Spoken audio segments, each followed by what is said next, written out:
Assalamualaikum warahmatullahi wabarakatuh. Perkenalkan, nama saya Arif Maulana dengan NIM 240170147. Pada kesempatan kali ini, saya akan mempresentasikan tugas UTS mata kuliah Keamanan Sistem Komputer dengan judul Kasus Phishing lewat email di perusahaan PT Maju Jaya. Dalam video ini, saya akan menjelaskan bagaimana serangan phishing terjadi, apa penyebabnya, serta solusi yang bisa dilakukan agar kasus seperti ini tidak terulang lagi. Di era digital seperti sekarang, aktivitas perusahaan sangat bergantung pada sistem komputer dan komunikasi melalui email.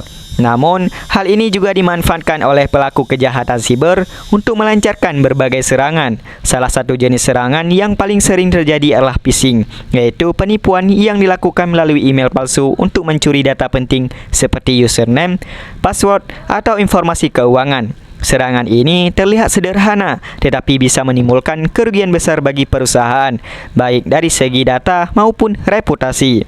Dalam kasus ini, serangan terjadi di perusahaan fiktif bernama PT Maju Jaya. Seorang karyawan menerima email yang tampak resmi dari bagian HRD perusahaan.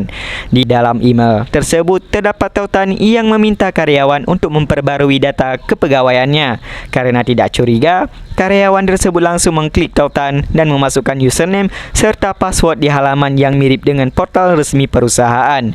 Namun ternyata situs itu palsu dan dibuat oleh hacker untuk mencuri data login. Setelah berhasil, penyerang menggunakan akun tersebut untuk masuk ke sistem internal perusahaan. Dampak dari serangan phishing ini cukup serius. Data login yang dicuri memungkinkan hacker mengakses sistem internal perusahaan tanpa izin. Beberapa file penting dihapus dan sebagian disalin ke pihak luar. Aktivitas kantor sempat terhenti karena tim IT harus melakukan pemulihan sistem. Selain kerugian teknis, perusahaan juga kehilangan kepercayaan dari beberapa klien karena dianggap tidak mampu menjaga keamanan data internal. Kasus seperti ini menunjukkan bahwa serangan kecil bisa berdampak besar jika keamanan sistem tidak diperhatikan dengan baik. Dari hasil analisis, penyebab utama kejadian ini adalah rendahnya kesadaran keamanan siber dari pihak karyawan. Mereka tidak terbiasa memeriksa keaslian email sebelum mengklik tautan. Selain itu, perusahaan juga belum menerapkan sistem keamanan tambahan seperti two-factor authentication atau 2FA yang bisa menahan akses sistem sah meskipun password dicuri.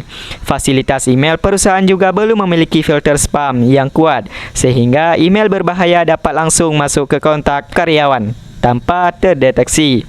Semua faktor ini membuat perusahaan sangat rentan terhadap serangan phishing. Untuk mencegah kejadian serupa, perusahaan perlu mengambil langkah-langkah pencegahan yang konkret. Pertama, semua karyawan harus mendapatkan pelatihan rutin mengenai keamanan siber agar mereka bisa mengenali ciri-ciri email phishing.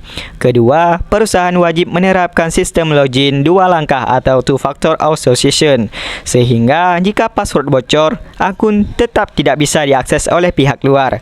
Selain itu, filter spam dan antivirus pada server email juga perlu dioptimalkan untuk memblokir pesan berbahaya. Dan yang paling penting, setiap karyawan harus berhati-hati dan selalu memastikan alamat email pengirim sebelum membuka atau mengklik tautan yang mencurigakan. Dari studi kasus ini, kita bisa belajar bahwa serangan phishing bisa terjadi ke siapa saja, baik individu maupun perusahaan besar. Teknologi keamanan secanggih apapun tidak akan efektif tanpa kesadaran dan kehati-hatian dari pengguna itu sendiri. Jadi, keamanan sistem komputer bukan hanya tanggung jawab tim IT, tetapi juga seluruh pengguna yang terlibat di dalamnya. Dengan kehati-hatian, pelatihan yang rutin, dan penggunaan fitur keamanan tambahan, serangan seperti phishing dapat dicegah sejak dini. Hanya ini yang dapat saya sampaikan. Lebih dan kurang saya meminta maaf. Terima kasih telah menyimak presentasi saya. Wassalamualaikum warahmatullahi wabarakatuh.